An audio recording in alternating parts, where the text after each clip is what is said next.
ಕಾಂಗ್ರೆಸ್ನವರಿಗೆ ಇದೀಗ ಮಾಡಲಿಕ್ಕೆ ಬೇರೆ ಕೆಲಸ ಇಲ್ಲ, ಅದಕ್ಕೋಸ್ಕರ ಈಶ್ವರಪ್ಪನವರ ಹೇಳಿಕೆಯನ್ನ ಮುಂದಿಟ್ಟುಕೊಂಡು ಪ್ರತಿಭಟನೆ ಮಾಡ್ತಾ ಇದ್ದಾರೆ. ಅದಕ್ಕೋಸ್ಕರ ಸದನದಲ್ಲಿ ಜನತೆಯ ತೆರಿಗೆ ಹಣವನ್ನ ಪೋಲು ಮಾಡಿ ವಿಧಾನಸೌಧದಲ್ಲಿ ನಿದ್ದೆ ಮಾಡಿ ಅಂತಾಕ್ಷರಿ ಹೇಳ್ತಾ ಇದ್ದಾರೆ ಎಂದು ಬಿಜೆಪಿ ವಕ್ತಾರ ಜಗದೀಶ್ ಶೆಣವ ವ್ಯಂಗ್ಯವಾಡಿದ್ದಾರೆ.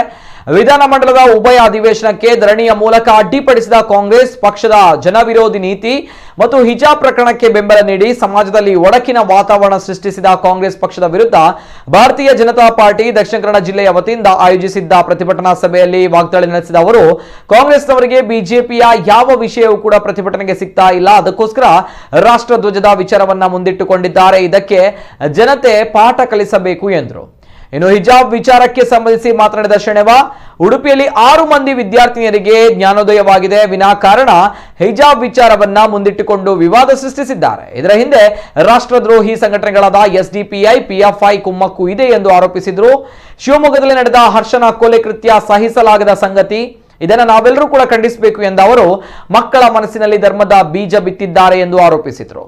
ಪ್ರತಿಭಟನೆಯಲ್ಲಿ ಶಾಸಕ ವೇದವ್ಯಾಸ್ ಕಾಮತ್, ವಿಧಾನ ಪರಿಷತ್ ಸದಸ್ಯರಾದ ಪ್ರತಾಪ್ ಸಿಂಹ ನಾಯಕ್, ನಾಯಕರುಗಳಾದ ಸಂತೋಷ್ ಕುಮಾರ್ ಬೋಳಿಯಾರ್, ಸುಧೀರ್ ಕುಮಾರ್ ಶೆಟ್ಟಿ, ರೂಪಾ, ನಿತಿನ್ ಕುಮಾರ್, ರವಿಶಂಕರ್ ಮಿಜಾರ್ ಪಾಲ್ಗೊಂಡಿದ್ದರು. ಹೀಗೆ ಹಣದ ಹೊಳೆ ಹರಿಯಿತು.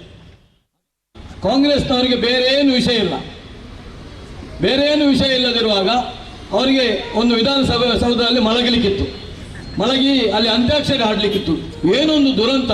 ದಿನಕ್ಕೆ 90 ಲಕ್ಷ ರೂಪಾಯಿ ನಿಮ್ಮ ಟ್ಯಾಕ್ಸ್ನ ಹಣ, 1 ಕೋಟಿ ಸ್ವಲ್ಪ ಹೆಚ್ಚೈತೆ, 1 ಕೋಟಿ ರೂಪಾಯಿ ನಿಮ್ಮ ಹಣವನ್ನು ಖರ್ಚು ಮಾಡಿ ಅವರು ಅಂತ್ಯಾಕ್ಷರಿ ಹಾಡ್ತಾರೆ ಅಂತ ಹೇಳಿದ್ರೆ ಇದು ಎಂತ ಒಂದು ದುರಂತ. ನಾನೇ ಅಷ್ಟು ಅಂತ್ಯಾಕ್ಷರಿ ಮಾತ್ರ ಅಲ್ಲ, DK ಶಿವಕುಮಾರ್ಗೆ ದಿನಾಲೂ ಸ್ವಲ್ಪ ಆಗ್ಬೇಕಂತೆ. ಆದ್ರಿಂದ ಎಲ್ಲ ಲೈಟ್ ಮೇಲೆ ಅದರ ವ್ಯವಸ್ಥೆಯು ಇರಬಹುದು ಅಂತ ನನ್ನ ಅಂದಾಜು. ಯಾಕಂದ್ರೆ DK ಶಿವಕುಮಾರಿಗೆ ನಾವೊಂದು ಅವರ ಮೆರವಣಿಗೆ ನೋಡಿದ್ದೇವೆ, ಅವರು ತೂರಾಡಿಕೊಂಡು ನಡೀತಾ ಇದ್ರು.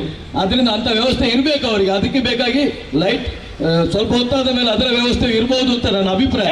ಅಂತ ಒಂದು ನಾಚಿಕೆಡಿದರ ಒಂದು ಈ ಕಾಂಗ್ರೆಸ್ಗೆ ಖಂಡಿತವಾಗಿಯೂ ಮುಂದಿನ ದಿನಗಳಲ್ಲಿ ನಮ್ಮ ಜನ ಪಾಠ ಕಲಿಸಬೇಕು, ಕಲಿಸ್ತಾರೆ.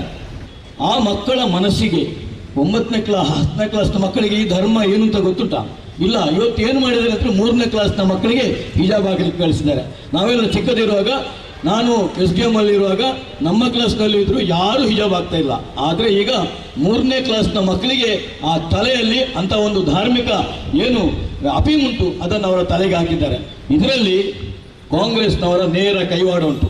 ಯಾಕೆ ಹೇಳ್ತೇನೆ ಅಂತ ಹೇಳಿದ್ರೆ, ಈಗ ಅವರ ಒಟ್ಟಾರೆ ಲೆಕ್ಕಾಚಾರ ತಲೆಕೆಳಗಾಗಿದೆ. ಆದ್ರಿಂದ ಅಲ್ಲಿ ಹೋಗಿ ಮಲಗಿದ್ದಾರೆ. ಈ ಹಿಜಾಬಿನಿಂದಾಗಿ ಅವನು ನಮ್ಮ ಮಾನ ಮರ್ಯಾದೆ ಹೋಗಿದೆ ಅಂತೇಳಿ ಅಲ್ಲಿ ಹೋಗಿ ಮಲಗಿತ್ತು. ಇವರದ್ದು ಯಾಕೆ ಕೈವಾಡ ಅಂತ ಹೇಳಿದ್ರೆ, ಯಾವುದೇ ಒಂದು ಸಂದರ್ಭದಲ್ಲಿ ತುಷ್ಟೀಕರಣ ನೀತಿಯಿಂದಾಗಿ ಈ ಪರಿಸ್ಥಿತಿ ಇಲ್ಲಿವರೆಗೆ ಬಂದಿದೆ. ಇವರಿಗೆ ಹಿಂದಿನದೆಲ್ಲ ನೆನಪಿರುವುದಿಲ್ಲ. ನಮ್ಮ ಬಗ್ಗೆ ಹೇಳುವಾಗ, ಉದಾಹರಣೆಗೆ ಈಶ್ವರಪ್ಪನವರು ರಾಷ್ಟ್ರ ಧ್ವಜಕ್ಕೆ ಅಗೌರವ ಮಾಡಿದ್ರು ಅಂತ ಹೇಳ್ತಾರೆ. ಅದೊಂದು ಶಾಲೆಯಲ್ಲಿ ಸಣ್ಣ ಘಟನೆ ನಾವೆಲ್ಲ ನೋಡಿದ್ದೇವೆ. ಮೊನ್ನೆ ರೈತರ ಹೋರಾಟ ಅಂತಾಯ್ತು. ದೆಹಲಿಯಲ್ಲಿ ಕೆಂಪು ಕೋಟೆಯಲ್ಲಿ ರಾಷ್ಟ್ರ ಧ್ವಜವನ್ನು ಇಳಿಸಿ ಖಲಿಸ್ತಾನ ಧ್ವಜವನ್ನು ಹಾರಿಸಿದವರಿಗೆ ಬೆಂಬಲ ಕೊಟ್ಟವರು ಇದೇ ಕಾಂಗ್ರೆಸ್ನವರು. ನೆನಪಿರಲಿ ನಮಗೆ. ರಾಷ್ಟ್ರ ಧ್ವಜವನ್ನು ಕೆಂಪು ಕೋಟೆಯಲ್ಲಿ ಇಳಿಸಿ ಅದರಲ್ಲಿ ಖಲಿಸ್ತಾನದ ಧ್ವಜವನ್ನು ಹಾರಿಸಿದ ಆ ಖಲಿಸ್ತಾನಿ ಬೆಂಬಲಿಗರಿಗೆ ಬೆಂಬಲ ಕೊಟ್ಟವರು ಇದೇ ಕಾಂಗ್ರೆಸ್ನವರು. ಇದು ನೆನಪಿರ್ಬೇಕು ನಮಗೆ. ವಿಧಾನಸಭೆಯಲ್ಲಿ ಆಡಿದಂತ ನಾಟಕ, ವಿಧಾನಸಭೆಯಲ್ಲಿ ಮಾಡಿದಂತ ಕಾಂಗ್ರೆಸ್ನ ನೀಚ ಕೃತ್ಯ, ಇದನ್ನ ಕಣ್ಣಾರೆ ಕಂಡಂತ ನನ್ನಂತ ಶಾಸಕರು ಮಂಗಳೂರಿನ ಜನತೆಗೆ, ಜಿಲ್ಲೆಗೆ ಮಾಹಿತಿಯನ್ನು ಕೊಡಬೇಕಾದಂತ ದಿವಸಗಳು ಬಂದಿದೆ. ಇವತ್ತು ಕಾಂಗ್ರೆಸ್ನವರು ಯಾವ ರೀತಿಯಲ್ಲಿ ರಾಜಕೀಯಕ್ಕಾಗಿ ಆ ವಿಧಾನಸಭೆಯನ್ನು ಬಳಸಿಕೊಂಡ್ರು, ಯಾವ ರೀತಿ ರಾಜಕೀಯಕ್ಕಾಗಿ ಭಾರತದ ಧ್ವಜವನ್ನು ಬಳಸಿಕೊಂಡ್ರು, ಅವರು ಮಾಡಿದಂತ ಕೆಲಸಗಳು ಏನು? ವಿಧಾನ ಮಂಡಲದಲ್ಲಿ ಪ್ರತಾಪ್ ಸಿಂಹ ನಾಯಕರು ಪ್ರತ್ಯಕ್ಷ ಸಾಕ್ಷಿಯಾದ್ರೆ, ವಿಧಾನಸಭೆ ಸಭೆಯಲ್ಲಿ ನಾನು ಪ್ರತ್ಯಕ್ಷವಾಗಿ ಸಾಕ್ಷ್ಯ. ಬಹಳ ನಾಚಿಕೆ ಆಗ್ತದೆ ಕಾಂಗ್ರೆಸ್ನವರು ಮಾಡಿದಂತ ಕೆಲಸ ಕಾರ್ಯಗಳನ್ನು ಹೇಳಿದ್ರೆ.